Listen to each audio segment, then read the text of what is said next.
What's up, guys, and welcome to another episode of the Dumb Bro Podcast. Today, I have Danny Haiphong with me. He's an American journalist, author, and activist, and shares something in common with me. We are both mixed race individuals who grew up in the West, and that's what we wanted to get together and talk about: race, racism, and everything in between. So I just finished chatting with him. This is an intro. We ended up speaking for almost 2.5 hours. So I'm probably going to cut out a lot of the political stuff from the middle. I may release them as individual videos later on, but I wanted to focus mostly on our own personal experiences, especially because there isn't much out there that can speak to other people who are growing up outside of their own culture or growing up mixed race and kind of not understanding exactly where they belong. So hopefully some of you find this interesting. And without further ado, let's get to the interview.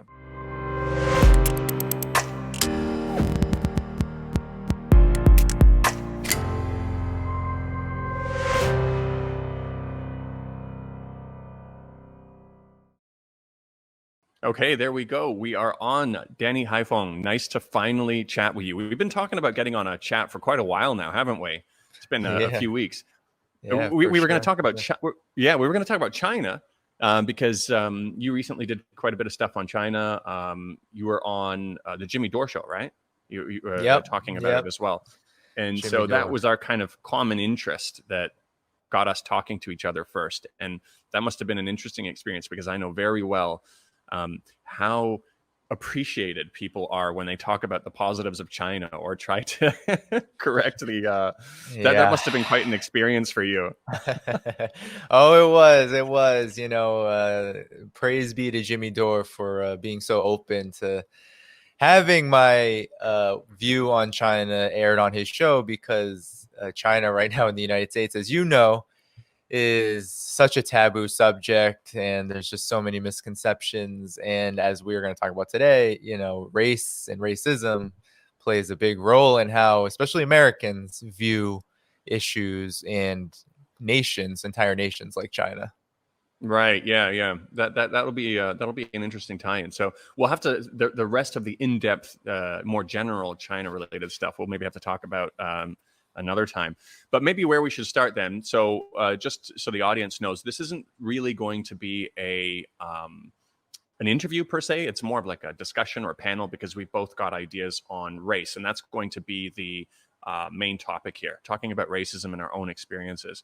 So with that said, maybe we'll start with, for my audience, if you explain who you are today, because I know you've written some books and you've done some interesting stuff, and then where you've kind of come from and what's your experience growing up, your ethnic background, and I'll do the same after you're finished as well. Sure. So I have been an independent journalist. Here in the United States, it's really difficult to be a left journalist like myself and make actual money. So I'm a social worker 9 to 5, but my true sort of passion, what I really do in terms of my work is I'm an independent journalist. I write for Black Agenda Report, which is a Black left journal, online journal.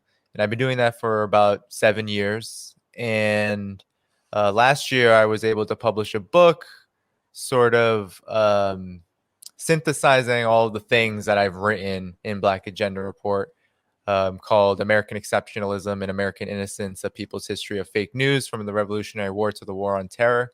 And it's basically 21 chapters about this ideology of American exceptionalism, how it ties into questions of race, how it ties into questions of war and empire, and then ultimately how does it tie into the way that the United States is stratified and the way that it's organized, and sort of who's in control, who has the power and who doesn't. And I co-wrote that with Roberto Cervant, who's also an editor at Black Agenda Report, for their book forum.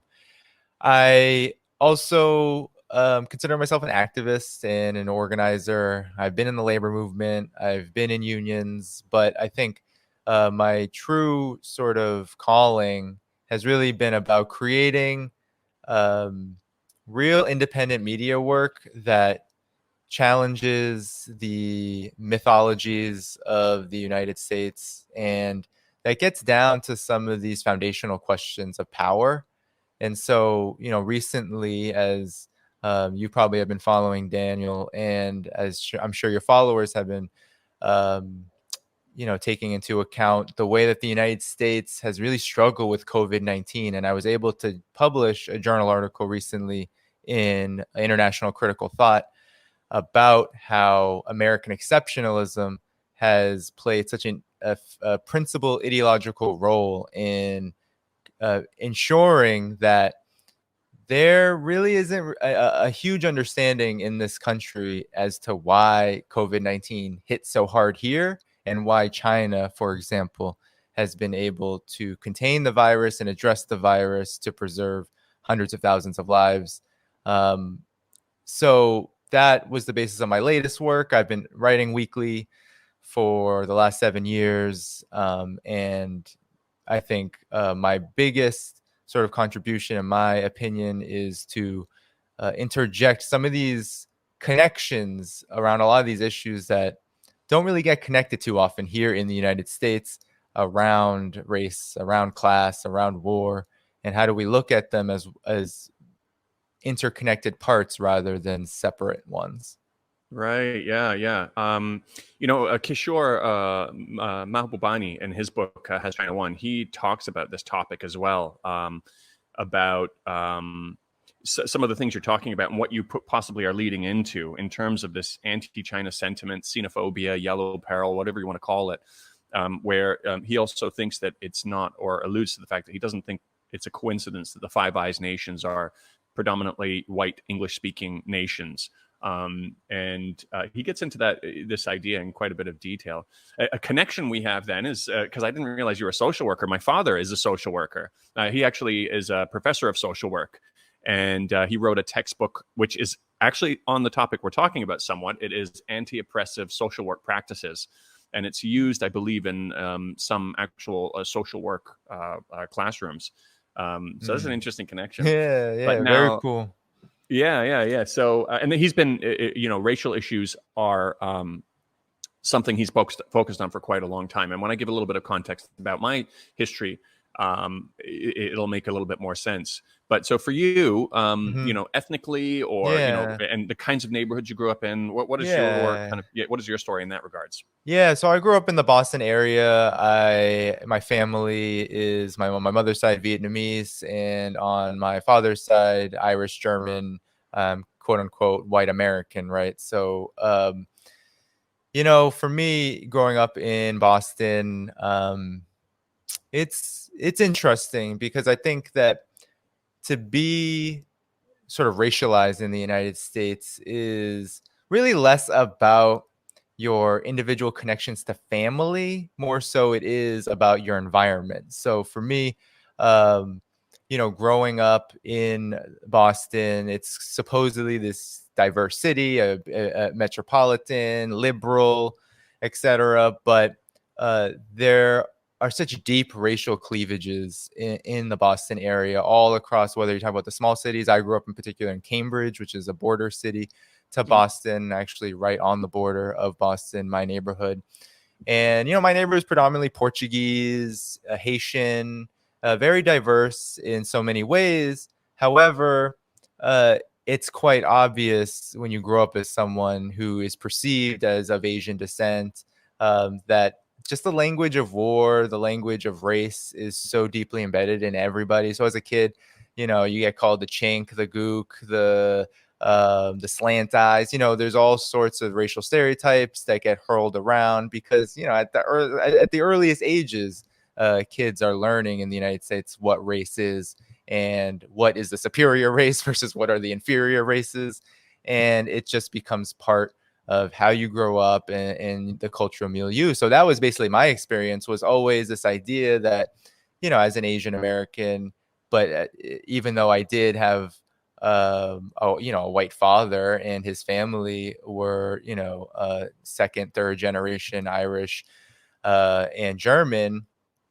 But even so, the way that children, the way that teachers, just by the way that I looked at the time as I was growing up, there were all of these expectations that were sort of foisted upon me, whether it was the model minority myth, which is a huge one, whether it is the stereotypes of Vietnamese people as being, tunnel dwellers, and, just there's this long history in the United States that still lives on today of just how influential the invasion of Vietnam was in the history, especially the modern history of the country. So that was really a huge influence on me and just how I thought about race, because I have always seen myself as someone who has been, and now, people look at me now and they're like, it's like this ambiguous thing, like, what are you? And, the lighter you get, the more close to white you are. But for me growing up, it was never really like that. It was always about, well,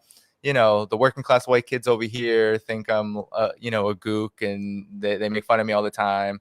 While there's, other folks, black kids who understand racism, and even if they make jokes, it's like this kind of mutual understanding that you're going through the same thing. So it was always kind of living in two worlds for me. It was always this idea that you're closer to the white world, but in reality, I always felt like, okay, there's this larger thing going on here, and there's like the threat of violence, sometimes actual violence, because of the way I'm perceived, and it's justified, right? So, if any bully or anyone wants to do anything, then they can say, well, you're a gook or whatever. I had that happen many times growing up. So I feel like that's how my ethnic background kind of shaped me. And one of the complicated things about it is that, especially on my mother's side, the ways in which migration from Vietnam occurred, and what I'm just learning now about how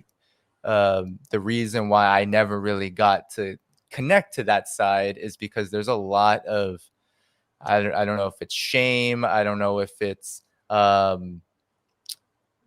just, it's some cultural barriers. Yeah. But honestly, a lot of it, some of it has to do with anti-communism, because, there is, especially among the immigrant Vietnamese community, a lot of connections to the U.S. and the West, and there's not a lot of interest in, if you do marry into a white family, not a lot of interest in kind of bringing your children into that background. At least that's not how I grew up. So for me, a lot of my ethnic background was through my environment, how it influenced me. Right. Yeah. And so when you were talking about not really connecting with your Vietnamese side and trying to pinpoint what it was, I see this happen with a lot of people from multiple ethnicities growing up in the West, where they kind of try to shun that side of them. And I don't know if that's what it was, but that's what I was getting at. Like, I mean, if you imagine if this was the source of how you were criticized or called names and stuff like that, what would that do to you as a kid to really encourage you to want to learn more about it? You'd want to distance yourself from that, right? And so the dynamic of we have another thing in common. So I'm also mixed. My father is white and my mother's from Guyana. But I was wondering, did it ever manifest itself in a way in your early childhood where you'd, for example, rather have your father drop you off at school than your mother or something like that? Did it ever get to that point? Because when you're young enough, you don't, that would be an embarrassing thing to admit if mom's listening, but did it ever get to that point of being that self-conscious? Yeah, well, what's so interesting when you ask that question, I don't think I've ever said this online or publicly, but well, to begin, I haven't really, it probably took me all the way up into, I think, when I started to get politicized, which was around when I started to become an activist and I wanted to, write about issues of race and class and etc. I was about 20 then, right? So I was already in college and kind of going through experiences, but it wasn't until then that I really wanted to explore this side of my life, right?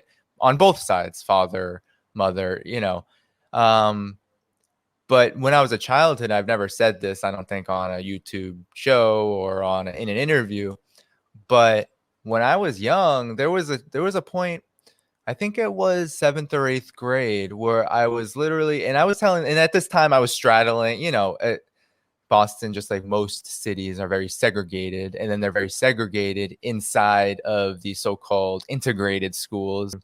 And so one of the ways that I really try to avoid my identity, right, my ethnic background, was by saying I was from a different ethnic background. So actually, I think it was 7th or 8th grade. I don't even know if my wife knows this, so I might have to tell her after this. But in 7th or 8th grade, it was one of those years. I think it was 7th grade. I told a lot of my friends that I was Greek. Not true. There's no truth to that. But it was one of the ways in which it sowed kind of, I don't know, confusion among others. So they didn't assume that I was Asian, quote unquote, or Vietnamese or whatever. For a lot of people, Asian is just, Chinese, Vietnamese, everyone's together. So that was something I did. And I think I kept that up throughout. I don't know if it was throughout 17th grade before high school. I don't know, as a kid, everything kind of goes in one ear out the other. But it was very just indicative of the way that I wanted to avoid that part of my life, because there was a lot of mystery around it, to be honest. I didn't have a lot of connection with it growing up. My mother spoke Vietnamese to her family, didn't speak it to me or my sister. I didn't know her. I still don't know her side of the family very well at all, really. And, it wasn't until college that through the politics of the way the U.S. relates to countries like Vietnam, and how that influences race relations in the United States. It wasn't until I got interested in that I got interested in just who I really am. And so to this day, I'm kind of on that journey to figure out all of that, how who I am today is influenced by what I was and how I developed back then. Yeah, I mean, for somebody who's mixed and also appreciates that, that's definitely a big part of growing up mixed. Also, is like, what am I? Where am I? Who am I supposed to identify with? And so for me, I was born in England, and I moved to Canada when I was 5. My father's British. My mom is from South America in Guyana. And then I grew up in Canada, so that mixes it up even more. Like who am I supposed to be cheering for during the World Cup? And it's like, yeah. But I didn't. I don't think I told anybody I was something else. I might have actually. It would have been. I can totally understand the mindset behind doing something like that. But I definitely, when people mistook me as like Italian or something like that, I'd be proud of that. I'd be proud of saying, somebody thinks I look Italian, or I've heard a lot that I look Italian. And that would be something I would be maybe more proud of than I really should be, because it was the same kind of thing. It was a way to identify with something that potentially was seen as better. So for my case, why I was asking about whether it manifested itself in a way where you'd rather be, your father drop you off at school than your mother. That didn't necessarily happen to me, but I do remember the thing that I did that I regret the most was, so I grew up in a mostly all white town north of Toronto. And when I must have been grade 4 or grade 5, there was an Indian lady in a sari who came up. And so that's what everybody thought I was. Everybody thought I was Indian. And to some degree, that might be somewhat correct, because my mother's from Guyana, and there's 2 ethnic groups there. One group that came from Africa, one group that came from India or Bangladesh or somewhere around this kind of region. But I don't know anything about India.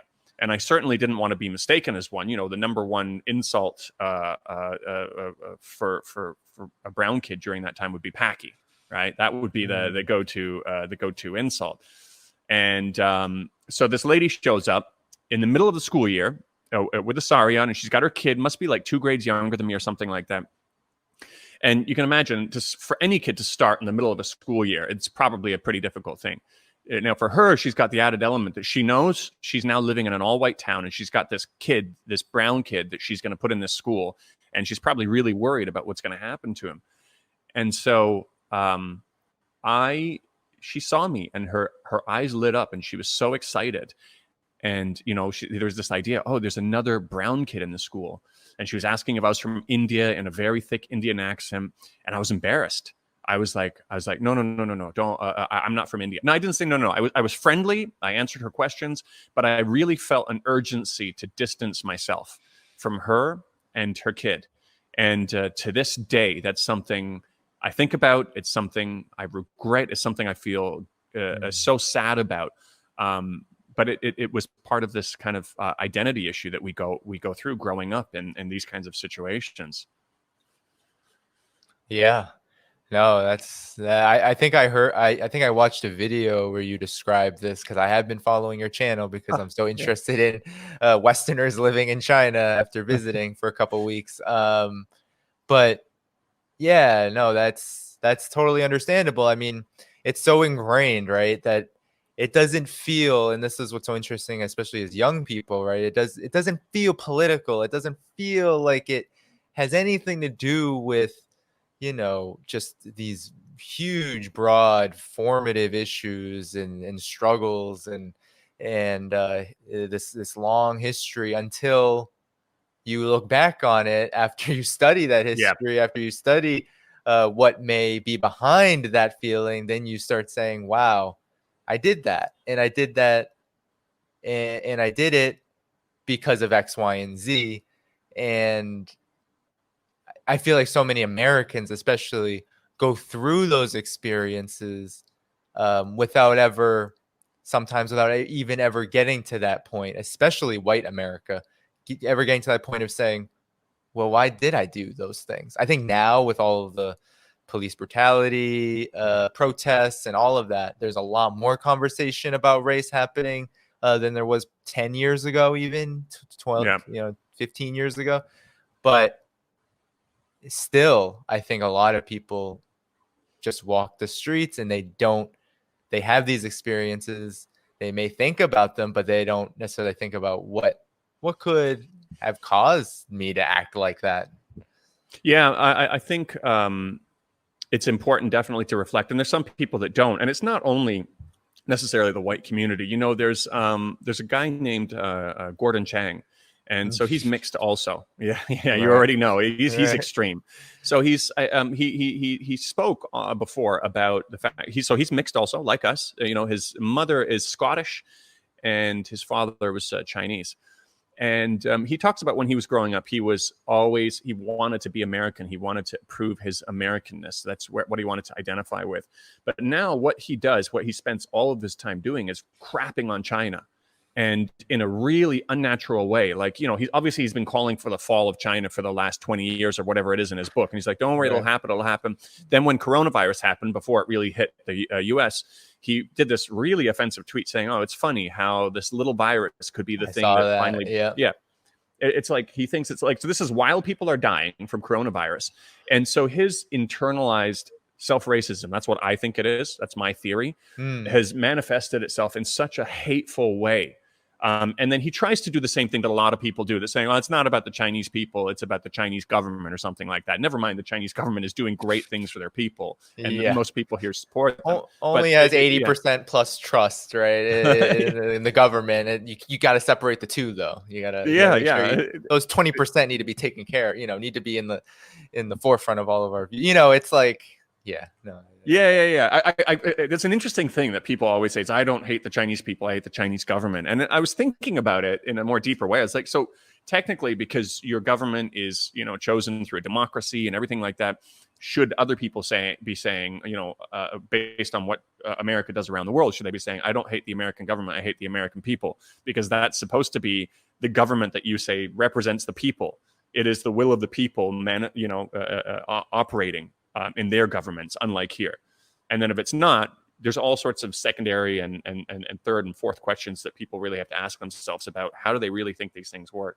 Mm-hmm. But so yeah, pulling it back into the topic of racism, I think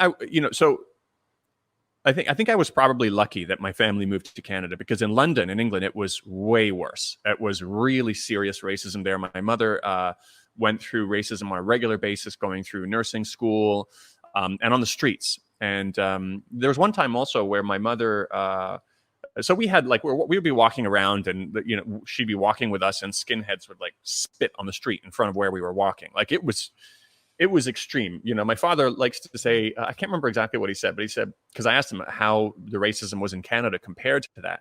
And he says, you know, in Canada, it's a much more polite racism, which is a very Canadian thing to do, is to make it more polite, where it's not so in your face. But he said in England, it was a daily thing. And so there was 1 week where it was just one thing after another. There was a group of skinheads that whipped a can of Coke or whatever it was, a soda, at my mom's head as hard as they could. There was another day where she was trying to get on the bus at the end of her shift, and the bus driver says, "Let the white people on first." And then finally, he didn't even let her on, and just continued without her. And then she came home really late, crying and stuff like that. And then that same week, she went to a flower shop and she was asking for, you know, the prices of different flowers. She must have asked 3 times or something like that. And then he said he got really annoyed at the shop, and he said, you know, why don't you go back to where you came from or something like that. And got really like nasty with her. And so my father finally, so she came home crying. My father, she says, finally, somebody did this to her where I know the location. I know that they're in this flower shop. So it was all of this stuff that was built up from the week. And he went back to the flower shop and he's like, oh, what's the price of that? What's the price of that? And he did this like 10 times. And the shop owner could kind of tell that something was up, like this wasn't natural. And then my dad exploded at him. He said, you know, why aren't you telling me where to go? Why aren't you telling me to go back where I came from? Why aren't you doing this like you did with my wife? And he's like, you know, I think he said some more nasty things than that, including, you know, swear words. And then he says, you be careful, I'm ex-Army. And he says, yeah, and I'm ex-Marines. You know, my father, my grandfather, they were all British Marines. Mm-hmm. And I think he grabbed him by the cuff of his shirt too. And then he just took off. He didn't hit him or anything like that. But I remember him when he said that when he was driving off, he felt ashamed of himself. He instantly felt shame for what he did. He thought there must be a better way to deal with this. But this is what, you know, my mom was going through on a regular basis in England. I never experienced anything like that. So of course in schools you get the slurs and stuff like that. But I also I try not to jump too quickly to this idea that this is, well, it's racism. I mean, when you make these slurs and you do this, it's called racism. But from a technical sense, but from a actual sense, is it? I ask myself this question too, to be fair, because kids are mean. You know, they will find some sort of a difference, whether it's, you know, picking on the ginger kid, you know, or picking on whoever, you know, if there was a ginger kid in the class, they'd be thankful that there was an Indian kid in the class because they're the lowest, you know, they're at the lowest scale. So does it really have to do with race? I don't know, but still that might be a superficial question, because the consequences of it manifesting itself related to skin color and race has lasting consequences for, you know, kids like us who are trying to figure out our identity. Now, when you're in schools and you're seeing a difference of how adults are treating you, or if teachers are treating you differently, that's a whole different thing, where it's not even worth considering that question. But these are some of the things I think about when reflecting on the experiences from childhood. I don't know if you've got any other thoughts about how you look back at your childhood and process what happened. Well, it's so interesting because when you were talking earlier about internalized racism or internalized self-hatred, that is such a real phenomenon, and it's such a real experience for so many who grow up in racial backgrounds that are considered quote unquote minority or oppressed or just non-white. And I think, you know, when I think about it from my own experience, it's so important that the lens of class also comes into this, because, you know, the United States is a heavily stratified society based on class as well. And one of the ways that I see internalized racism is through this lens of class. Because for me, I grew up around a lot of working class kids and young people of all different backgrounds, right? And so I kind of got a sense of how other people were going through this experience, whether it was the white working class kid who was insecure about his economic situation and scapegoated others to feel better about himself, whether it was you know, some of my close Haitian friends who, you know, joked around about race because it was just like It was just something you do, and it was a way to kind of cope with the ways in which race was always kind of a weapon against them, and how they navigated education, how they navigated the streets, what was going on in their families that they didn't really want to talk about, whether it's economically or socially. So, I feel like this question of class is so important because someone like Gordon Chang, for example, he's obviously doing what he's doing, not only because he has this self-hatred, but because that self-hatred also fuels his careerism. It fuels his ability to be connected to people who have a vested interest in demonizing China, largely on this very anti-communist, and anti-communism usually links to racism as well, this very jingoistic way of looking at China, because it'll benefit him. So self-hatred in a lot of ways is about how do you climb this ladder, especially in the United States, where this American dream is pushed down, especially young people's throats. But throughout your life, this is kind of the way you think about how you win in the United States, how you just get to a point where you can economically survive and maybe economically thrive, is by attaching yourself to the dominant group, and see if you are not part of that, seeing yourself as ultimately an enemy within. And when you are able to do that, then maybe you can assimilate into the dominant culture, and also maybe adopt their political views in order to get to the place you want to go in. And I feel like that's a huge experience for especially Vietnamese migrants who came from the war, who ended up basically being pawns. They were basically stolen, brain drained from Vietnam, and then a lot of them were able to live a somewhat middle class existence because they were kind of encouraged to um, become part of this so-called melting pot and to adopt American values. And without rejecting some part of yourself, you can't really do that, because there is a very complex history there that can't just be reconciled by your career ambitions and the money that you want to make and just your desire to survive. If you address those things, then you're really getting into some very complicated, complex territory that is hard for a lot of people to acknowledge. I mean, I'm still on that path of trying to figure out personally what happened through my childhood. How do I speak to someone who raised me to some degree? How do I speak to her about these things, right, when for whatever all of my life she hasn't been open to it? So there is, I think, a lot to it. And for me, the class aspect is so important, because the way that I ended up seeing race and seeing race relations, seeing racism, was through this lens of, okay, the reason why this exists is because it helps fuel the dynamic, the dichotomy of powerful and the powerless, and how do those forces kind of relate to each other depending on who we're talking about and what context, what setting here in the United States. And race really plays a huge role in just reinforcing those power dynamics that exist. And I came to see it like that because ultimately I didn't see myself as cashing the checks of whiteness, so to speak, as a lot of some people may see it. Like I didn't see it like that, because I grew up with a lot of folks who just, were never going to live comfortably.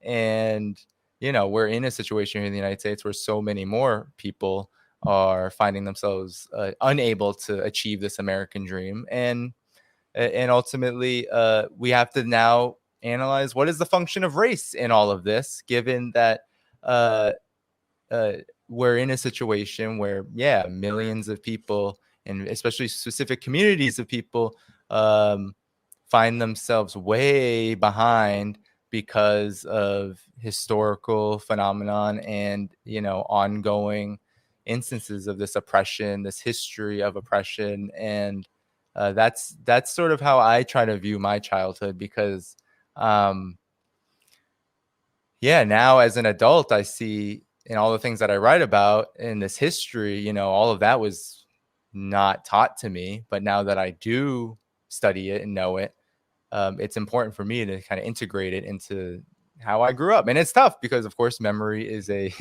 very valuable thing as well. Yeah, the power dynamics thing is really interesting, especially in relation to your analysis on kind of Gordon Chang and the thing that compounds, because you're right. It's not only a matter of him doing this to just say, I want to prove myself as being non-Chinese. He's getting power from what he's doing. He's getting attention. He's being clapped for what he's doing, because it seems like the most American thing to do right now is to join this bipartisan effort to crap on China. And, Andrew Yang said something that really disappointed me too, because when he was addressing the issue of increased attacks on Asian Americans, his solution was to go out and wear red, white, and blue and prove that you're American. Yep. Oh man, that was like the most that personally, angered me as well. What these people are doing.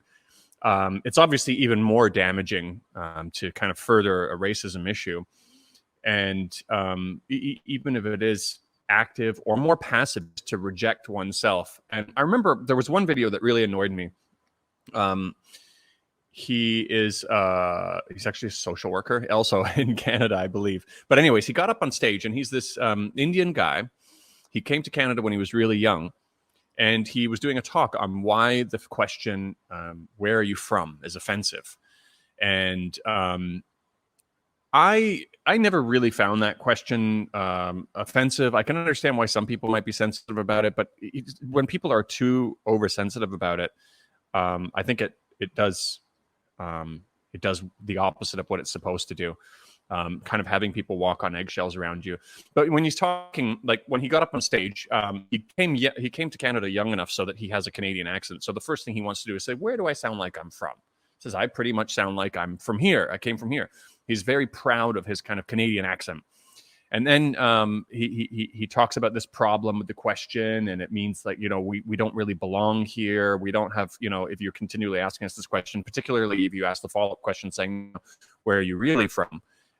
Which granted it could be considered an ignorant question, but I think jumping on people who are just not malicious, but ignorant, is the wrong thing to do, because it's going to prevent curiosity, and people have to kind of start to walk on eggshells around you.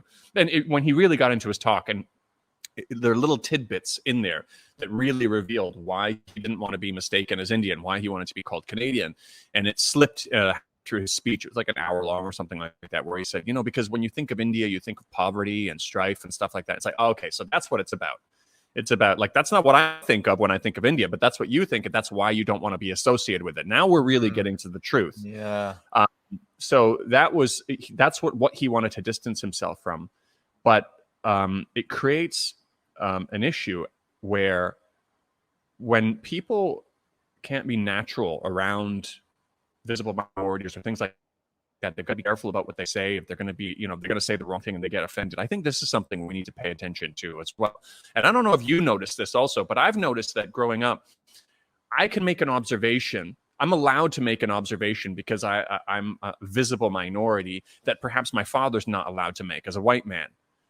I'm allowed to say certain things that he can't. And so I was kind of in this spot where it's like I could say almost anything I wanted, or at least explore a topic openly. That was kind of unfair too. And so I think, everybody's focused on this. Okay, let's talk about the racism against visible minorities and all this kind of stuff. But sometimes we take it a little bit too far. And I think the consequence also is that people end up getting fed up, where if kind of cancel culture goes a little bit too far, people are fed up. They feel like they're always being targeted. I mean, it's okay to... there was an interesting thing that somebody named Kim Iverson posted also, where she made me think a little bit about the phrase Karen. When you call somebody a Karen, a white woman who's asked to speak to the manager, and he says, would you do that? Would you come up with a stereotypically black name to then describe a black woman who acts in a certain way? No, you wouldn't, because it's racist. And I posted it on my timeline just before we did this also, to kind of get a conversation going about this and seeing what people think. But I think that's just as much an issue that we need to be thinking about and talking about. I don't know what your thoughts are on that. Well, I would say that there is, I think, certain levels of understanding race and racism that often the whole picture isn't discussed. So right now, I feel like when it comes to some of the things that you describe, especially cancel culture, I think that um, there's obviously been years, centuries leading up to this moment where race is a very big part of the national conversation and the international conversation. Uh, and one of the things that I think really bothers me is that when we get into those kind of conversations, um, there isn't a lot of curiosity about why a certain phenomenon exists. And there are often many reasons, right? So I think with cancel culture, there's been years and decades of like legitimate struggle against racism that has led to a point where I think there are a lot of there have been a lot of cosmetic changes in the way that especially liberal America or just Western liberalism in general views racism and talks about racism in order to keep the status quo going. And I think that the reason why there is this cancel culture backlash is because when things like Karen and that sort of thing proliferate and emerge, it is the way that Western liberalism and the way that American liberals have kind of captured the conversation about race and narrowly defined it and placed it into something that doesn't talk about power. It's not an issue of power anymore. It's not an issue of a collective experience. It's not an issue of oppression. It's an issue of diversity, or it's an issue of how do we create a more politically correct environment. And I think it bothers me a lot because, for example, I see the term Karen coming out of a very legitimate historical experience in the United States around the role of white femininity and white womanhood in its relationship to especially Black people in the United States. Because if you look into that history, then you start seeing the very real reasons why, especially people in the Black community, may be making this into a joke that has a lot of political significance, in the sense that when you look at the history, and I have disagreed with Kim Iverson recently on Twitter for like saying that Teddy Roosevelt was a progressive president or whatnot. But I think, for my opinion on the whole Karen phenomenon, is that there is this history where white women played a key role in the phenomenon of lynching in the United States. And to this day, right, there's a lot of talk about, and I think a lot of the thought leaders on this new liberal way of looking at racism is led by white women. And there's also a very conservative trend in the white female population in the United States that is very racially charged, that I'm not surprised that it exists. Do I think it's some grand political statement? No. I think that it emerges out of these social phenomenon and these social developments over the course of history.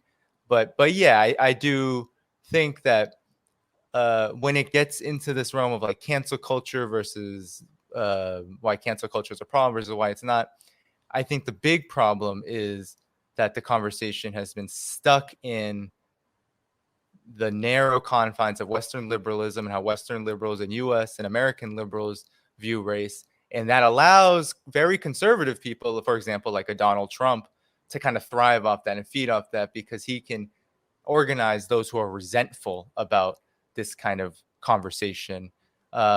He can play to the most racist elements of society, but all sides of it leave out the historical reality and the present reality of very concrete conditions, policies that reinforce a more systematic form of racism that, we're not talking about when we're having these cancel culture discussions. It's very frustrating because I see it all the time. And, I lay the blame mostly on the white American liberals mostly, but there's a huge class in Washington, especially, of Black politicians who keep it within this realm of speaking, this realm of discourse where they take race and they make it about how do we have a more politically correct way of speaking about racism, while the same policies that are reinforcing racism just remain intact, and they go along with them anyway.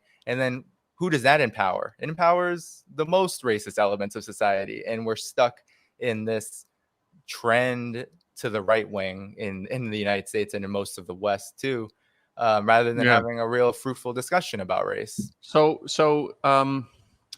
you know, in regards to the Karen thing on that topic, I just feel like I just feel like we have to be really, and it ties into some of the other points you're making here, but I think we have to be really careful when we decide, okay, we're going to have this new name that's going to describe a stereotypical white female that we throw around.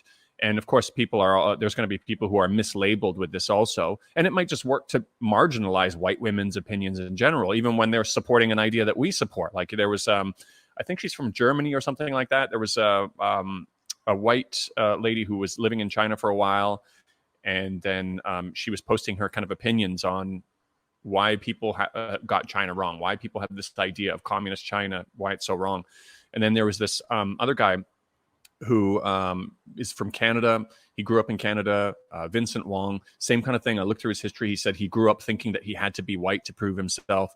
And now he's just continually crapping on white opinions, saying, oh, why would I want to go and pay to hear a white person talk about this? Why would I want to do, you know, and then to marginalize this person's opinion on China. He says, you know, I don't get what it is with some white people, you know, doing this and that. Like you're creating this category where you're creating the environment to now marginalize white people, even if some people legitimately deserve that title, it might be overdoing it.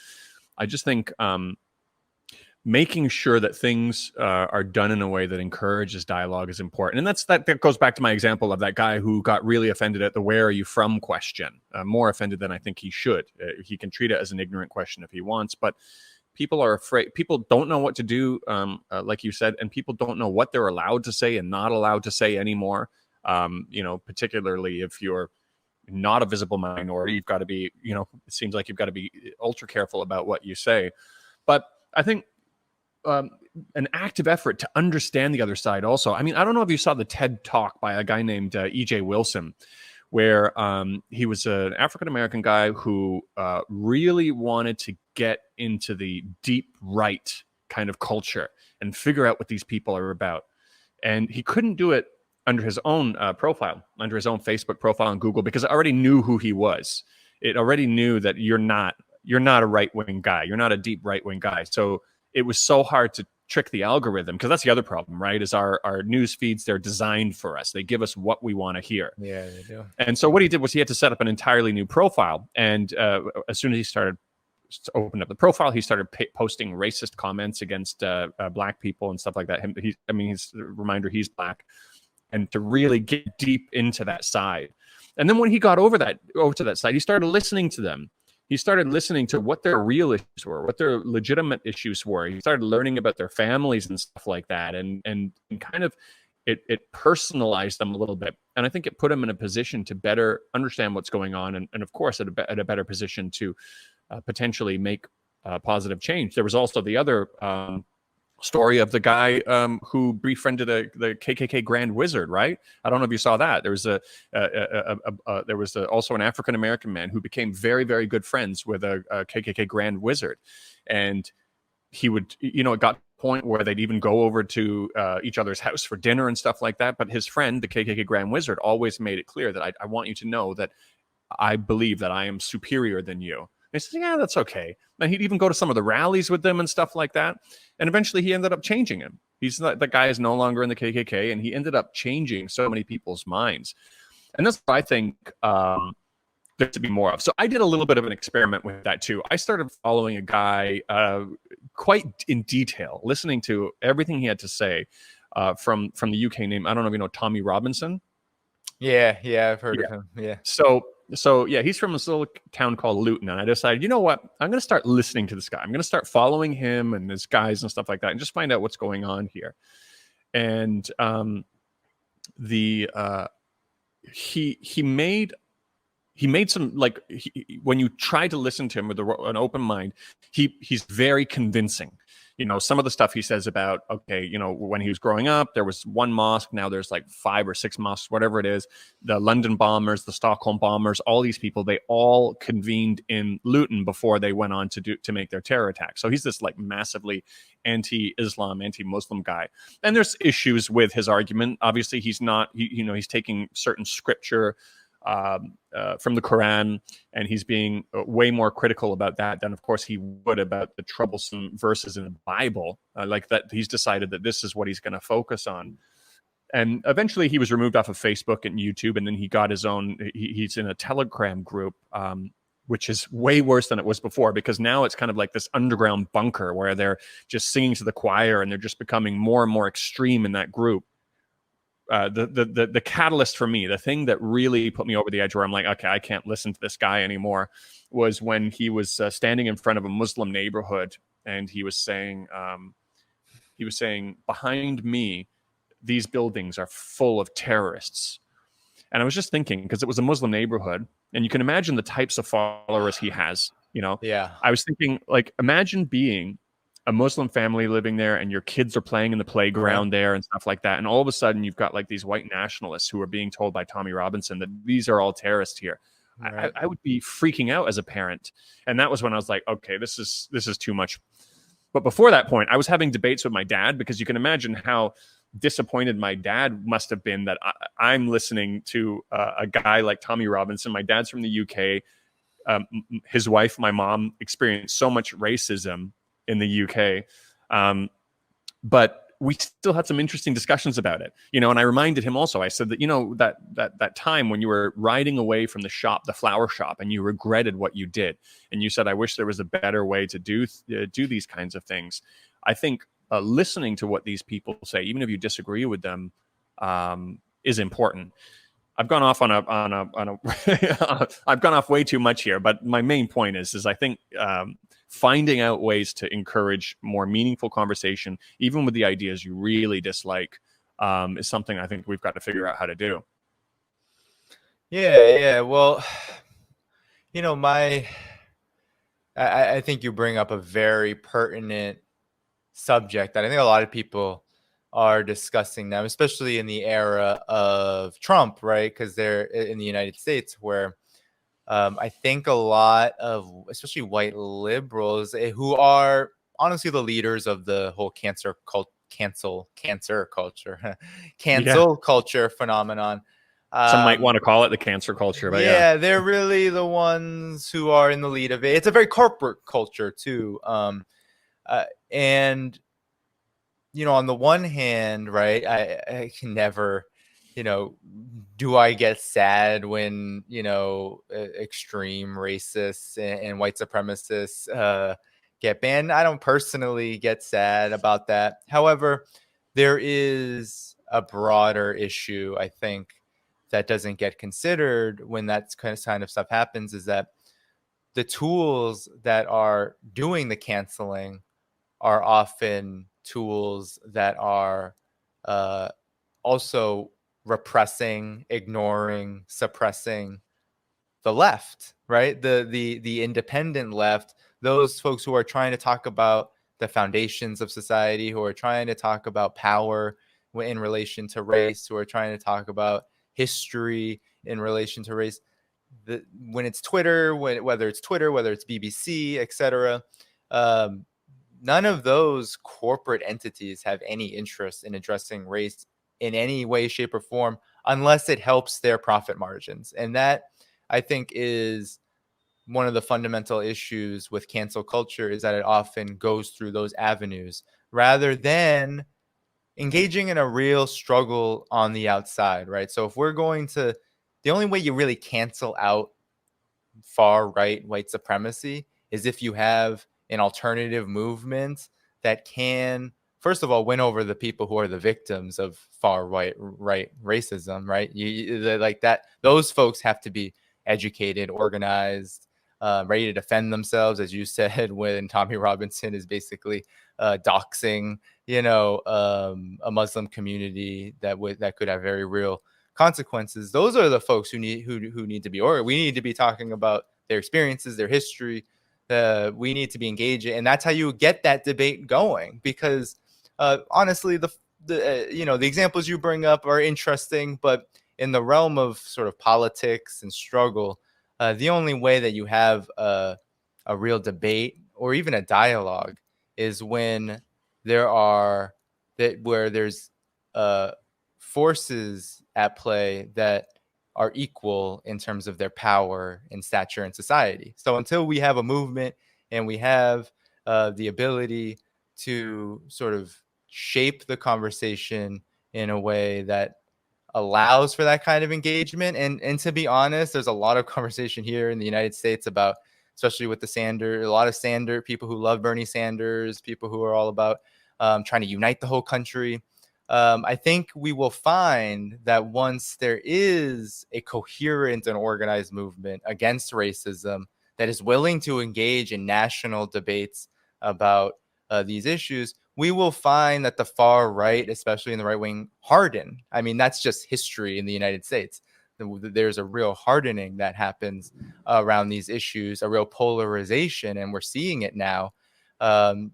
And then we have to figure out how we deal with that. And it may not be about reaching across the aisle. It may be about how do we engage people in a way where we have more power. We have the ability to determine the things that we want. We are able to fight and win the things that we want. And that's the way the conversation kind of can change.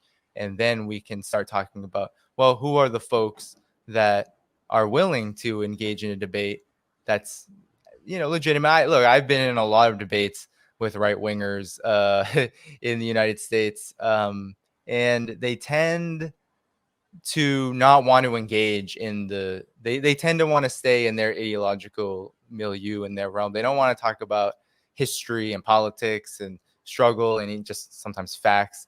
The same goes with most liberals in the United States. They want to stay in their kind of lane, right. And they are ultimately most interested in suppressing, at this point, those to the left of them, and then pointing to the right and saying, look at those bad people. So we have a very complicated, I think, political picture in America right now that, makes it very hard for these debates to occur, for these conversations to occur.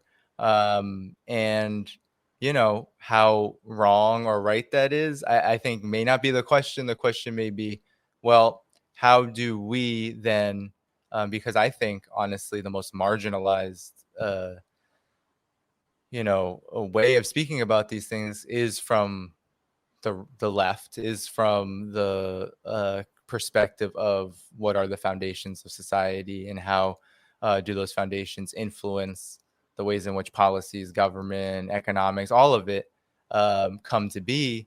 That's the most repressed and most vilified, right? You have the far right who hate those kind of conversations, and you have American liberals who pander to it but ultimately dilute it and sort of take it in their own direction. The kente cloth, the kneeling, all of that just doesn't make a damn difference, to be honest.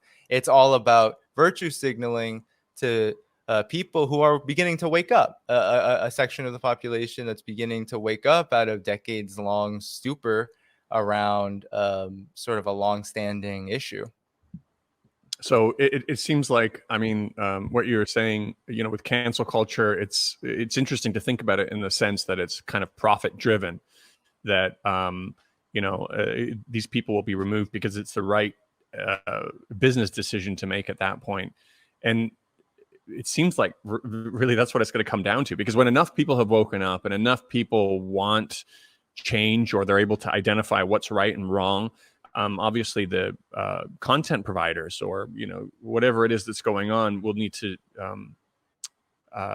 satisfy that desire from its people. And it almost, like it's almost like Elon Musk saying, if we want to explore space, we have to figure out how to make it profitable. It's so unfortunate that perhaps if we want to fix racism, we have to figure out how to make it profitable. But it kind of seems like that's what's going on. So I want to ask you. I want to ask you about a couple of specific things that happen, and just get your opinion on it. So the actor who does the voice for Cleveland for Family Guy, he recently said that he quit. He doesn't want to do it anymore because he thinks a black actor should be playing Cleveland.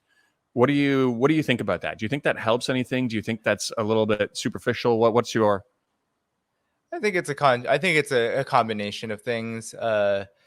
You know, I do believe that, especially in the entertainment industry, there is a lot of discrimination. There is just, when it comes to, it's funny because for me, uh, I legitimately oppose and talk about why I'm opposed to so-called identity politics, or the idea that what matters most is representation. I'm opposed to that because I think in the United States we've seen that you can have a black president, you can have a congressional black caucus, you can have representation in very key places, institutions of power, but you will get the same and sometimes an even worse result. You can have black police officers. Philadelphia, for example, has one of the blackest police forces in the country. It's also one of the most violent police forces in the country. It's more about the institution than it is about the representation. So that's why I often criticize identity politics in that way. However, there is a legitimate also other side of this, that there is still rampant discrimination that goes on.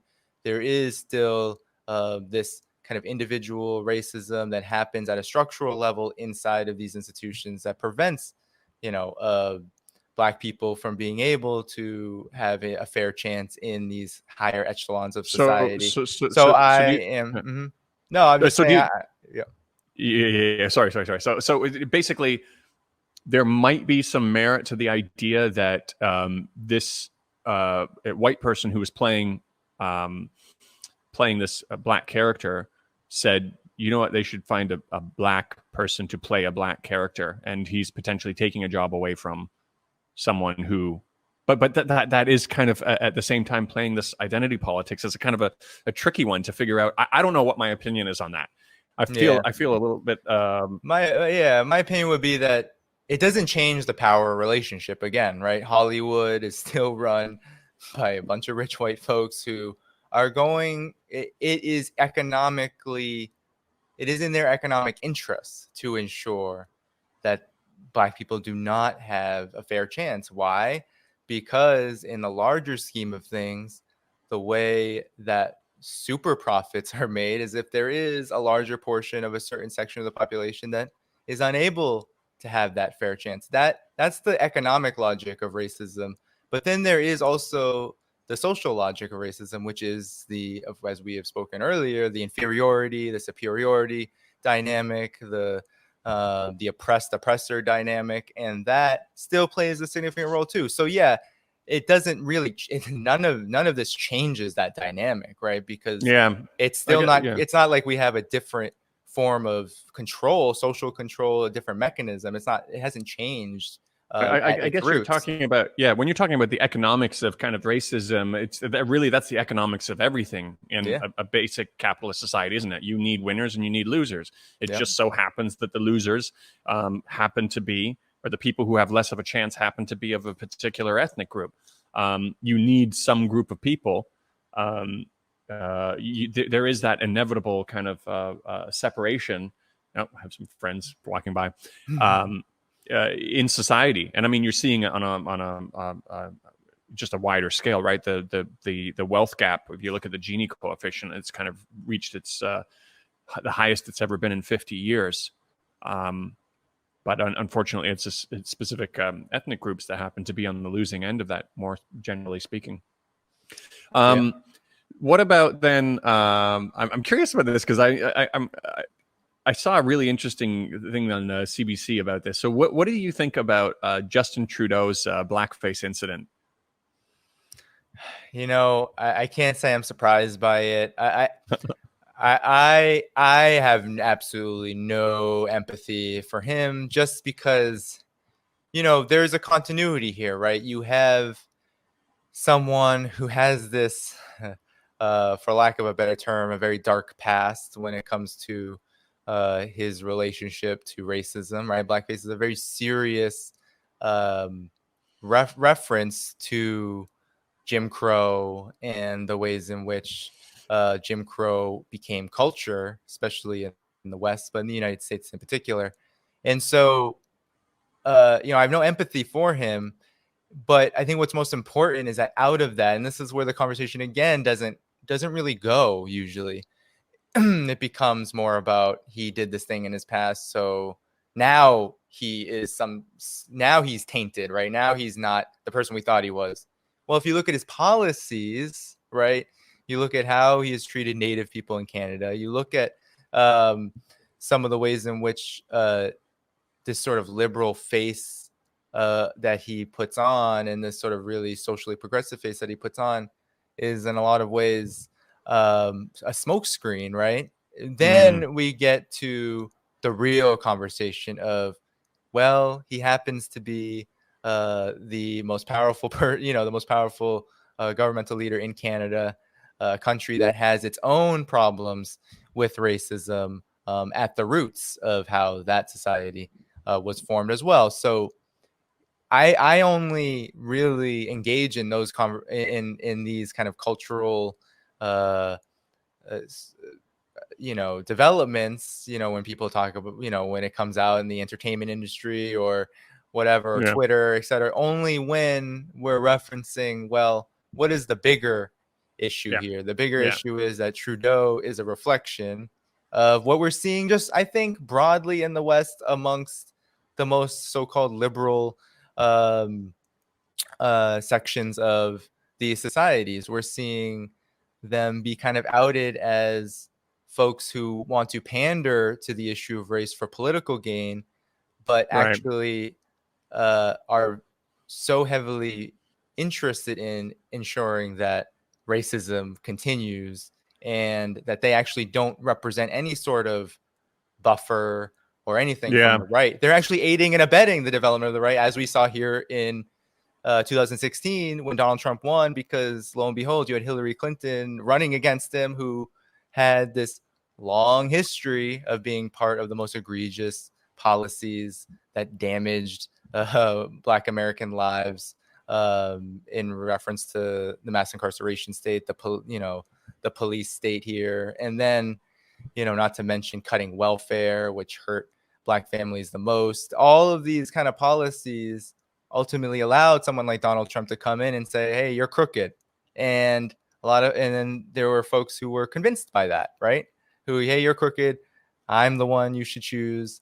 And hey, I happen to be also a far right demagogue who, throws racist red meat to whoever I can, so I can ultimately win the presidency. And that's what he did. So we have that dynamic happening, I think, all across the West, right? You have just, everyone's worried about the so-called rise of authoritarianism in Europe. Really what it is, it's the right wing taking advantage of the decay, what I see as the decay of liberalism, its inability to address the structural problems of these societies economically, and then when we're talking about racism as well, they can't address it, so that allows the far right to take advantage, because now they can sort of pose as the alternative. Yeah, I think that's really the heart of that. What is it that actually really matters? And that kind of it gives me a little bit more perspective on, because the thing that was interesting for me when that came out was CBC went around Canada interviewing people, asking what they thought of it, and 100% of the white people were totally offended by it. They said, I can't believe it, But actually, the interesting thing I saw was that ethnic minorities, visible minorities, particularly if they recently came to Canada, now maybe they don't know the whole kind of Jim Crow kind of history and everything like that, they were just like, you know what, it was a stupid thing to do, but I don't see what the big deal is, like this is actual kind of, whether it be Indian or Black people saying this, but potentially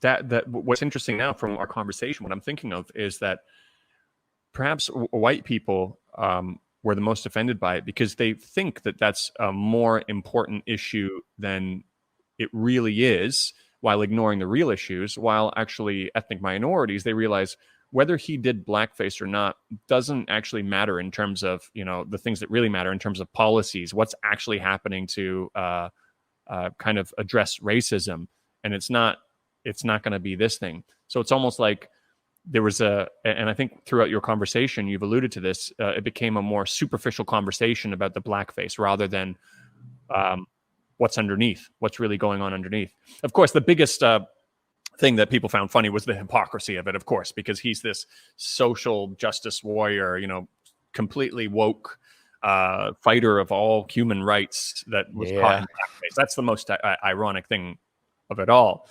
But does it really matter? Like, there's things that matter a lot more than that.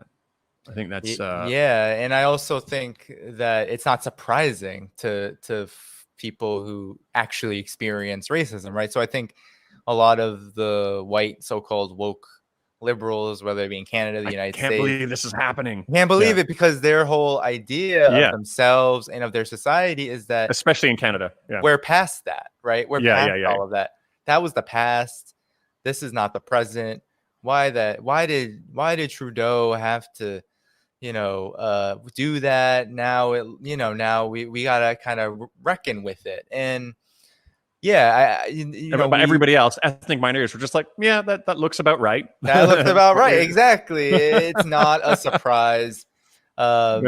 Because one of the most critical things, especially about the United States, from where I sit, is that for over 2 centuries, right, Black people really haven't had any political choices that reflected their interests, right, in the mainstream, because racism is not about political parties. It's about the entirety of society is governed, and it always includes all political parties. And so with that being the reality at the individual level, it just not to, racism is experienced, and I experienced this too, right? I went to a very prestigious liberal arts college where everyone's supposed to be a liberal, and lo and behold, all of these liberals are still racist, right? Like, so there is this continuity that exists across political lines that I think is just not surprising to a lot of people who've experienced racism their whole lives. And then it gets into, well, you can be angry about that, and people, I'm sure a lot of people are angry about it, but then it's okay, what does it mean? What does it reflect? And how does it shape the now? Because the history is very important, but history is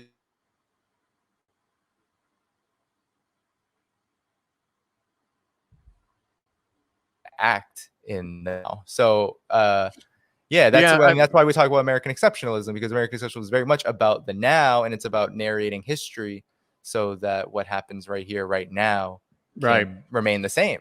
Really? Yeah. This idea of right versus left and race, being coinciding with racist versus not racist, then I guess you could kind of say that somebody like Candace Owens could actually be, as superficial as her argument is, could be making a point when she's saying actually the Republican Party did more for Black rights than the Liberal Party ever did, in terms of whether it be Abraham Lincoln, abolishing slavery or whatever it is. She actually could make that argument, but it's again a superficial argument, though, because is that really the issue? It's not about which side. It's not about this point system, right? Yeah, she's the queen of superficiality. I mean, that kind of argument just. I mean, my colleague Mara Kimberly wrote a great book about the presidents in Black America called Prejudential. She goes through all of them very concisely. It's only like 200 pages, I believe. Yeah. And she goes over their relationship to Black America, and she talks about the shifts in the political parties over the course of history. And so you can't really compare, right? Because the Republican Party used to reflect the so-called Party of Abolition, but the only reason it existed as the Party of Abolition was because, or at least the party that pandered to Black people, and then there was an abolitionist wing. The only reason that existed was because Black people were, rising up against slavery and that sort of thing. So, she is the queen of taking things out of context, right? So she can argue that the Republican Party back then served Black people more, but she can't really argue that now. That's a very minority position. But the reason why she exists is because nobody is talking about the Democratic Party as being a party that also doesn't have the interests of Black people at heart. And that is the reason why someone like Candace Owens can make all this money, speak all this, slander. She's always, as we were talking about the self-hatred, slandering Black people whenever trying to, all that. Yeah, sir, so she probably does more harm than good, but an aspect of it does some good then in terms of waking people up to the fact that, well, there's just as much racist stuff that happens on, perhaps her idea of saying Republicans are so much better in terms of the race issue is not going to help anybody, but pointing out that the Liberal Party has a lot of serious racism issues within it is something that's valuable. And her as an individual, as flawed as she is, perhaps it's important to have ethnic minorities or African American representation on the Republican Party. If we do get to a point where both sides realize that, okay, this is not a left versus right issue, we're going to be in perhaps a bit of a better position if both sides have representation from ethnic minorities. Is that even possible on the Republican side to have a large representation from the African American community? I'm not sure, but maybe there's an interesting conversation or something that people need to think about there as well. Yeah, well, in terms of the Republican Party, the Black Agenda Report calls the Republican Party the white man's party because over the last, I don't know how many decades, at least 4 decades, the Republican Party has branded itself as the party of white people, and most specifically of those white people who are mobilized to sort of defend their, I don't even like to say white privileges, but they're there to defend what they believe whiteness is to them, which is, the power to be superior over Black folks. That's been the policy. That has Black people, immigrants, whatever it is. That's been the policy. That's been the policy and the ideological direction because they both go together. Policy-wise, that's why probably also, that's what's probably really behind. Obviously, one of the early things that Trump did was start restricting the H-1B visas, and now he's moving to really kind of cancel it completely. I don't know if that's gone through or not yet, but the thing is like, that could be what it is. It's a preservation of American culture. And it's ironic, though, because it's like, this is the thing that made America great. When you look at the top companies like Microsoft and Intel and Google, so many of their top executives were not born in America. A lot of them came from India. And this is what made America great, is that they accepted and they could attract the best of the best from all around the world. And they're closing themselves off. And it's kind of like the opposite of what's going on in China. It's, China's opening up more and more and more. Mm-hmm. And America's almost like making the mistake that China made. I think it was during the Qing dynasty when they're closing up and they're saying, we don't need the rest of the world. We're great. We're the best country, there is. And that's when everybody else started kind of overtaking them. Obviously, there's a lot more to the story than that in terms of exploitation and stuff like that of China. But we've got the roles reversed. Now, China's got its own issues that it's got to deal with also, but I've been quite impressed with how they reflected on it. So there was an issue in Guangzhou where it was perceived that Black foreigners in Guangzhou were targeted because there was an outbreak of COVID-19 within their community. And there were some videos of some of them being evicted by their landlords or being refused access to hotels and stuff like that. And there were...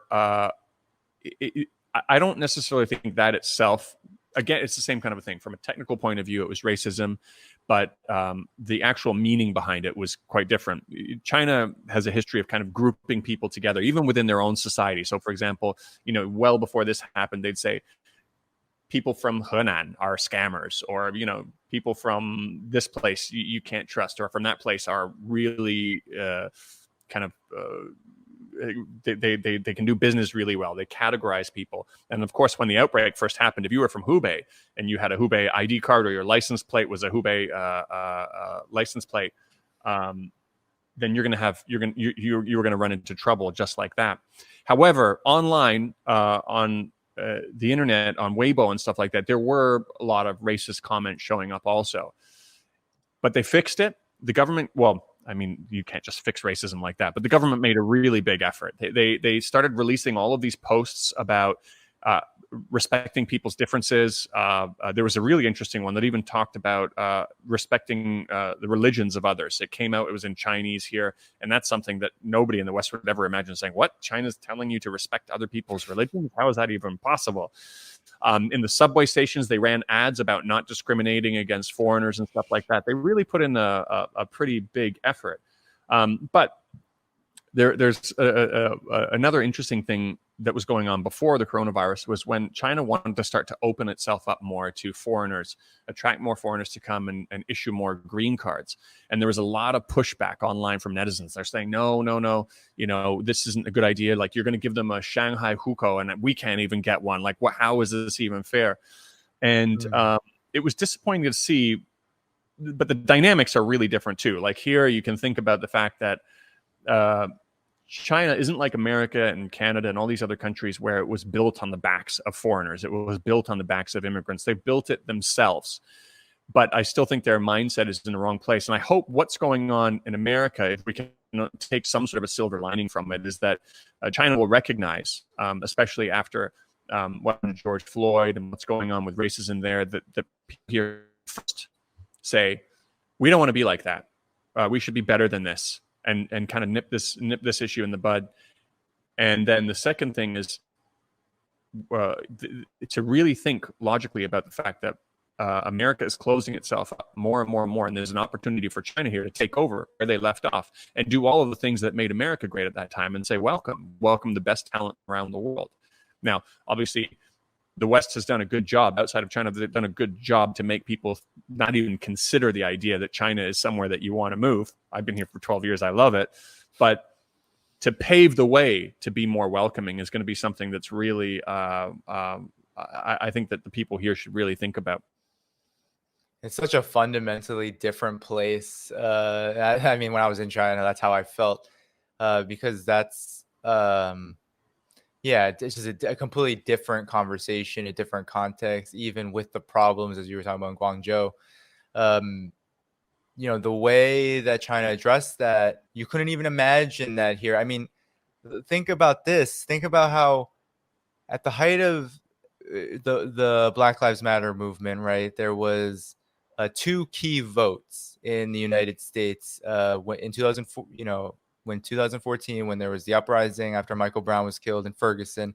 Then you had, a slew of other similar examples. You had two key pieces of legislation: the voting that took place in Congress to renew a program, the 1033 program, which funnels millions of dollars of military weaponry to police departments who are committing these very racialized crimes. And then you had, in 2018, Congress voted on the Protect and Serve Act, which basically made the police a protected class in the United States, meaning that, we don't even have, I think it was just this over the last couple of years where there was a amendment introduced to make lynching a federal crime. That didn't even exist, but yet the cops are being made into a protected class. So that's, when we think about China, and this is why people get angry at me here in the States, I'm just like, when you see how China responds, even when they do have issues, when there are contradictions, when they're struggling with these questions of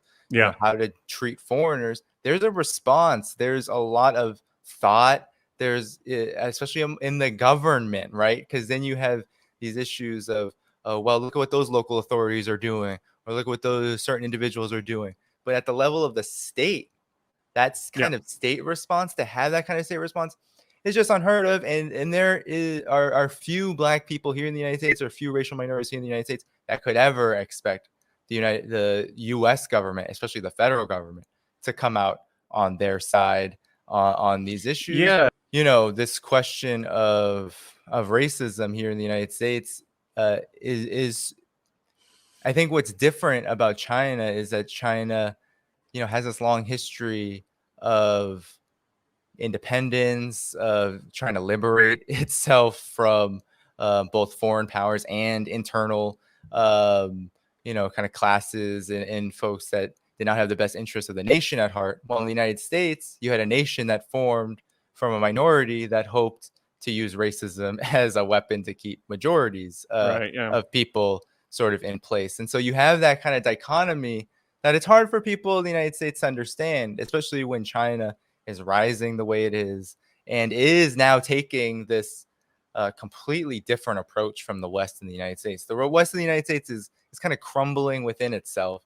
And China is saying, well, we don't need to do that. We can be both nationalistic and we can think about how to be internationally cooperative, how to open ourselves up to the world, how to take the best while, trying to figure out how to deal with the worst, because there are consequences to everything. And I think that's one of the things I really learned about China was just how thoughtful that all is, how much thought and discussion it takes. Yeah. And even if you look back, I mean, on the paper money here, on the actual bills, it's the faces of ethnic minority groups. When the one-child policy was put in place to try to control the population here, they didn't apply the one-child rule to ethnic minorities. They give them preferential access to the top universities and stuff like that. And this was stuff that they did. It wasn't like it was in response to this kind of propaganda. The first propaganda was against Tibet, and now it's about Xinjiang with all of these kind of false stories and things like that. It wasn't in response to that. That was just like, this is what we should do. This is what we should do for our people. And when you look at that, it should really put to shame what a lot of the governments in the West do in comparison, or lack of what they do. So when this issue happened here with the coronavirus, it really was remarkable to see how quickly they put things in place to try to fix it. And there's still issues. I just came back from Chengdu, and I got angry at somebody on the plane. So there was this lady I was sitting beside, and she was really noisy, and she was kind of pushing around. And then when she looked over at me and she realized I was a foreigner, she got up and she wanted to move, because the coronavirus situation overseas is way worse than it is in China. So their perception is that foreigners must be a problem now, even though foreigners haven't been allowed into China for the last few months. So obviously I've been here for a while. So she gets up and then she moves to this other seat. And then she's talking in Cantonese on her phone. And I can understand what she's saying. She's talking about, the foreigners, something like that. And then when somebody comes in who she's sitting in the seat of, she gets up and then she says really loud also to the person on the plane, the air hostess, or whatever the correct phrase is now. It keeps changing. And says, there's two foreigners sitting there. It's funny. She was pointing to my friend who's a Hong Kong guy, but he was speaking English to me. So two foreigners there. And I got so angry. I was like, if you're afraid and you think you've got this in your mind, it's okay. But why do you got to be so loud about it in front of everybody and like make it seem like we're this kind of disease-ridden couple of people sitting here? So I kind of yelled back. I said to the air hostess, I said, yeah, please find her another seat, because she's way too noisy and we don't want to sit beside her either. And and then I looked at her, and then she realized she didn't know I spoke Chinese. And then she looked at me, she's like, oh, 不好意思, 不好意思. She started kind of blushing a bit after I finished this next sentence, which I said, you know what? We haven't been allowed in the country for a while. So obviously we've been here for a while, but now in Beijing, there's a big problem. I said, so if you're so smart, why don't you go find somebody with a Beijing accent to go and sit next to? And so obviously I wasn't using it in a way where I really was hoping she was going to start to discriminate against Beijing people. I was hoping it would just make her think. But then afterwards, like, oh crap, I hope she's that ignorant to actually really go and do that. But it was a kind of a funny experience. Then when I got to the hotel said, even though we booked in advance, they're like, oh, we don't accept foreigners. And I said, I kind of blew up at them too. I said, come, seriously? I said, you know what? If you went to Canada, or if you went to the US and there were hotels that were allowed to say this, we don't serve Chinese, you'd be in really big trouble. But then I said, you know what? I'm going to call the local police and stuff like that. And they said, wait. And then they said, because they know that the police and the government, they do not accept this. They do not condone this kind of discrimination. They've put out multiple things. And the issue, even at the threat of me saying, I'm going to call the local police, they said, okay, we'll sort it out. We'll get it done. Wow. So yeah, it was an interesting experience. I had a friend here in Shenzhen. He had a friend come down from Guangzhou, go to the hotel, same thing. Called the police. The police came and they reprimanded the hotel. They said, you're not supposed to be doing this. again, it's not perfect yet, but they really try to mobilize a quick response and solution to what was going on. And so while it was concerning in the beginning and it was unfortunate, there's a lot to be said about the actual response. All right. Well, you know what? We lost our connection again, and we're back. Let's. But we've been going on for quite a while. I want to kind of pull this back into something I was hoping actually we would talk a bit more about, but we kind of got a little bit sidetracked about our own kind of personal experiences. So what I was also personally curious about was, from your own experiences, and I know we're going to kind of backtrack all the way to what we were talking about at the beginning. I'm curious if you reached a point in your childhood after kind of wanting to reject a certain part of your identity, if you went into kind of hyperdrive afterwards, where you're like, I'm going to learn everything I can about it, where you were kind of making up for lost time or anything like that. Did you have an experience like that? Not in childhood. I mean, I kind of feel like that now. I mean, I feel like my politics now are a reflection of that desire to be more rooted in the overall history of where sort of my family extends from, especially on my mom's side.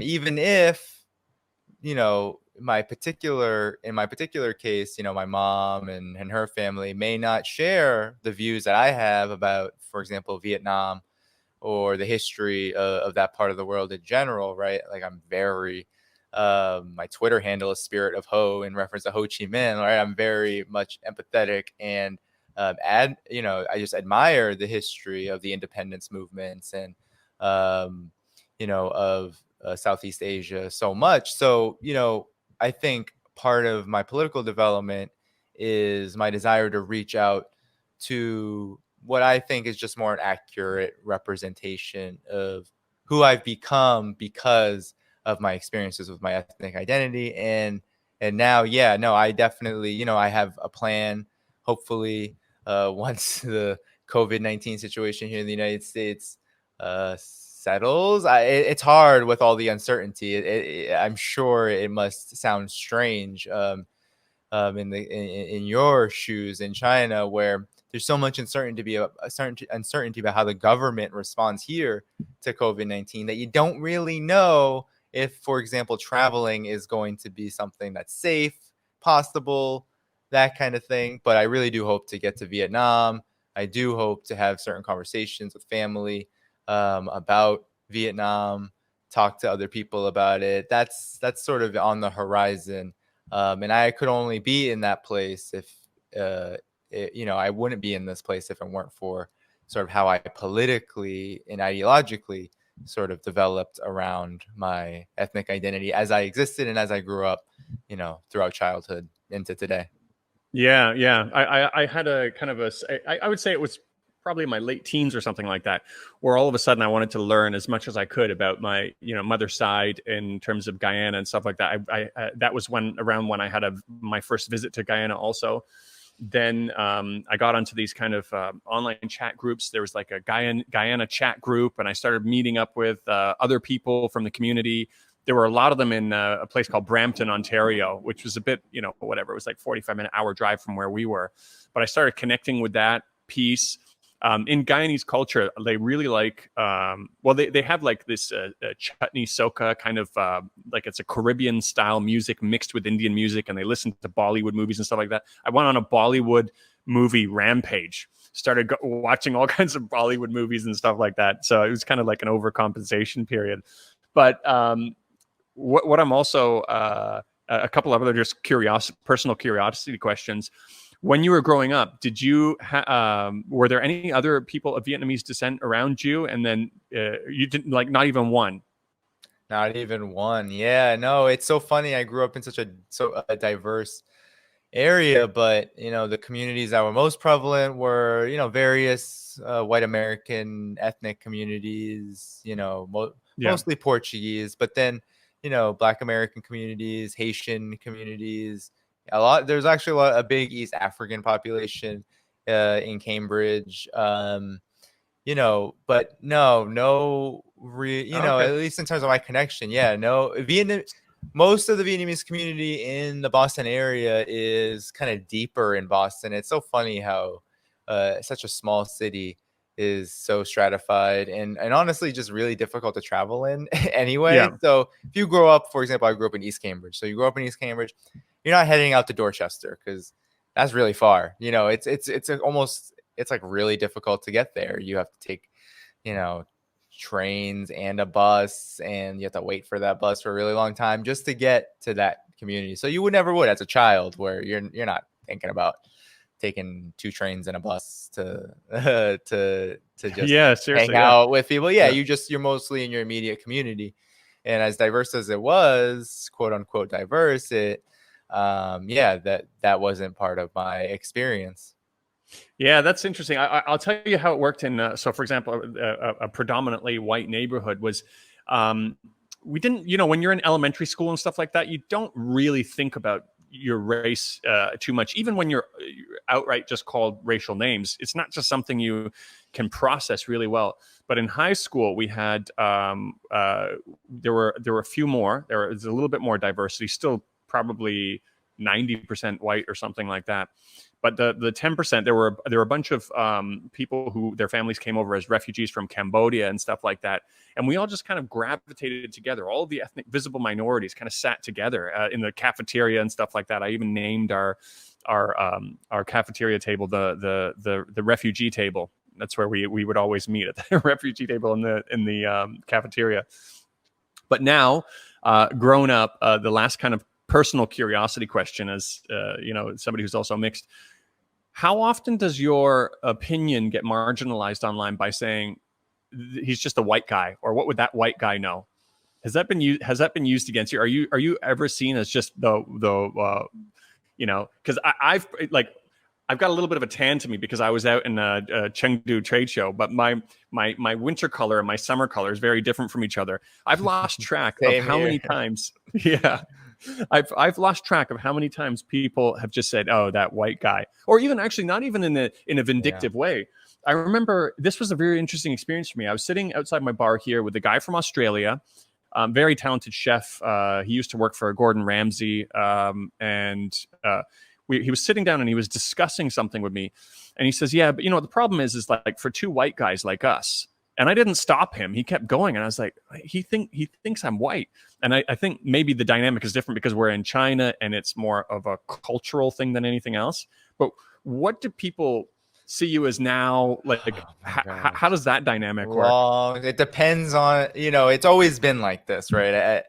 It's always dependent on the social group, the ethnic group, the racial group, right? So, throughout childhood, most people saw me as Asian American. I had this bowl cut, and it was just much more obvious.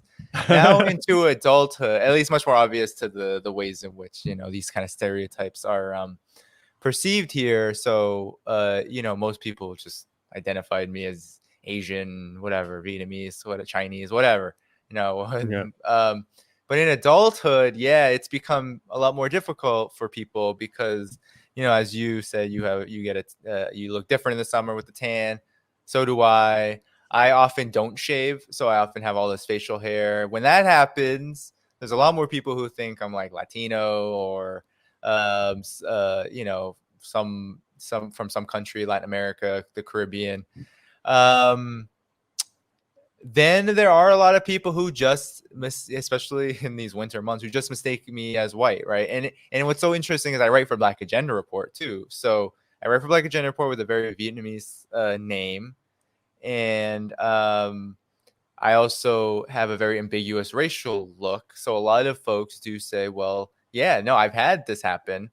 During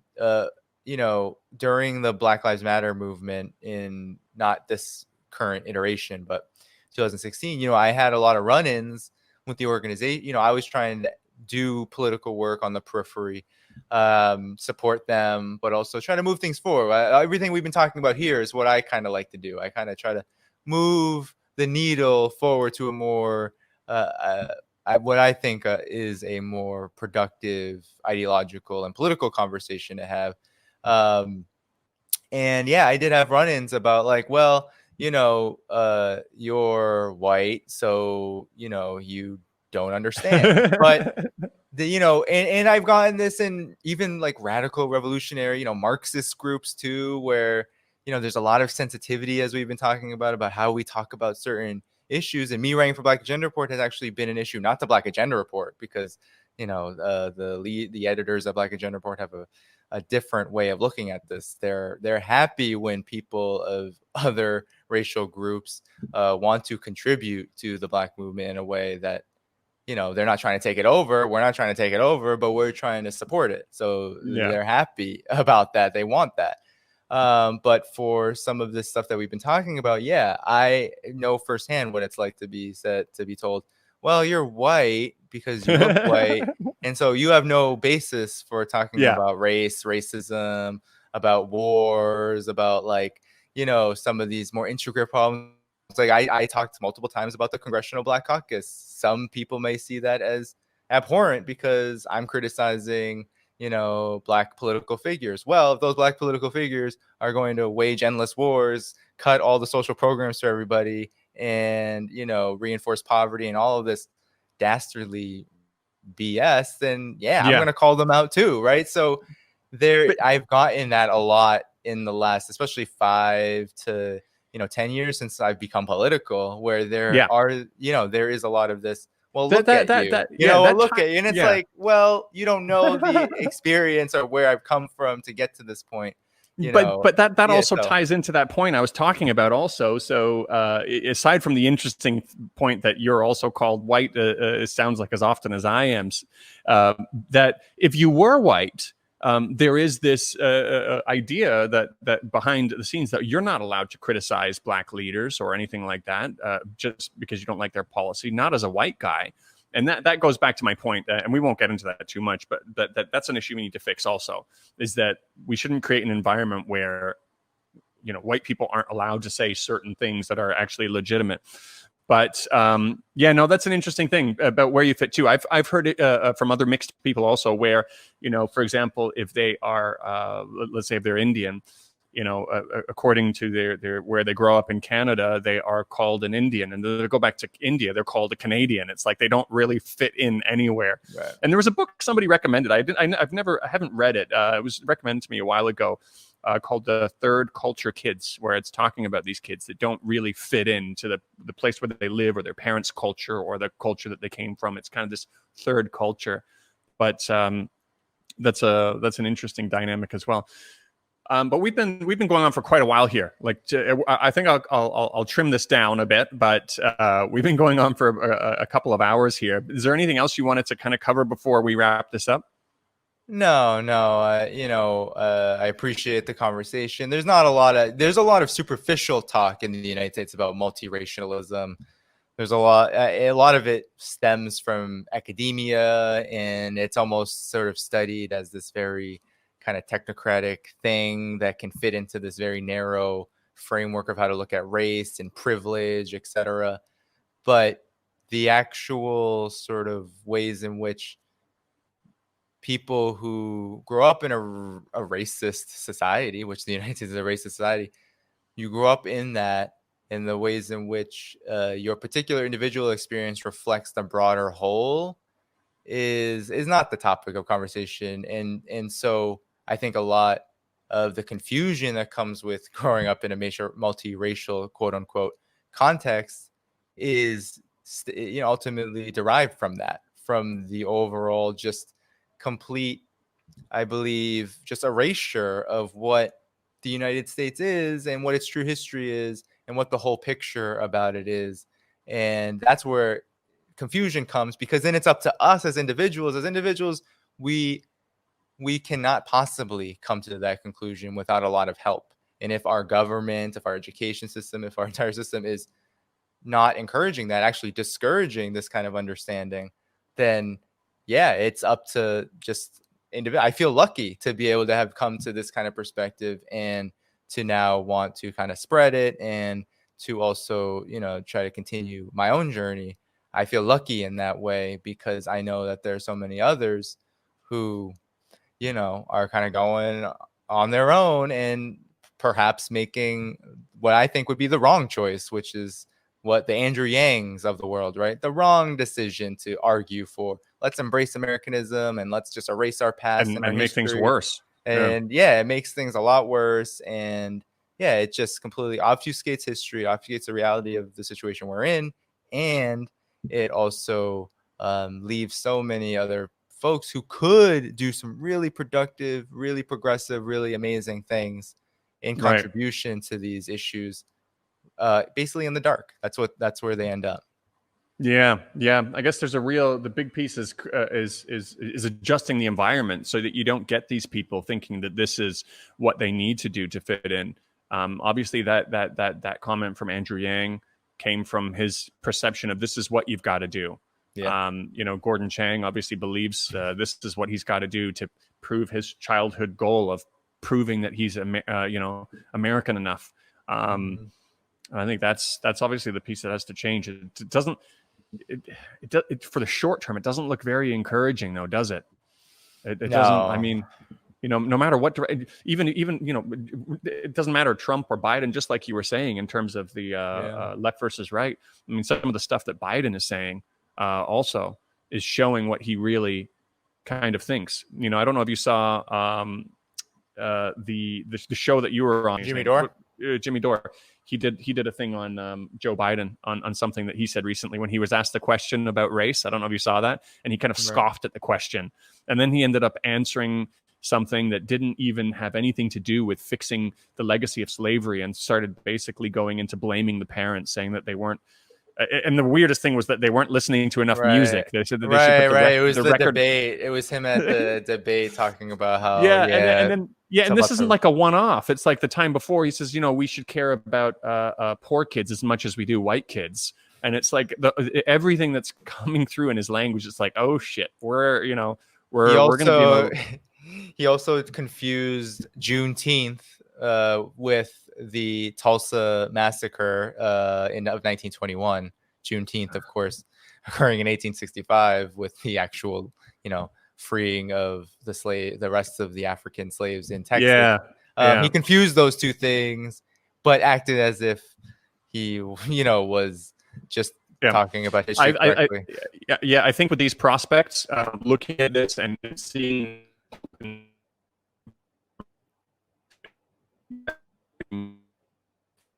Americans, there were groups that came out to make a database to track this stuff that was going on and stuff like that. Whereas here, the effort was a little bit more centralized. It was the government coming in fairly unified, saying, this has to stop. This is what we're going to do. So I appreciate what you're doing too. I think it's great, and I think it's needed right now. But hopefully there'll be a little bit more hope from the government side. I don't know when. Maybe another 4 years from now. Maybe another 8 years from now. But yeah, it makes what you're doing pretty important. But anyways, let's wrap it up there, and then we should have a talk sometime about China specifically, because I know you've been on a bit of a journey with that also, and you've got a lot of really interesting things to say about it. But of course, we'll keep that a little bit separate. So so thanks for joining, and I'll catch up with you next time. Yeah, for sure. Thank you for having me. Sounds good.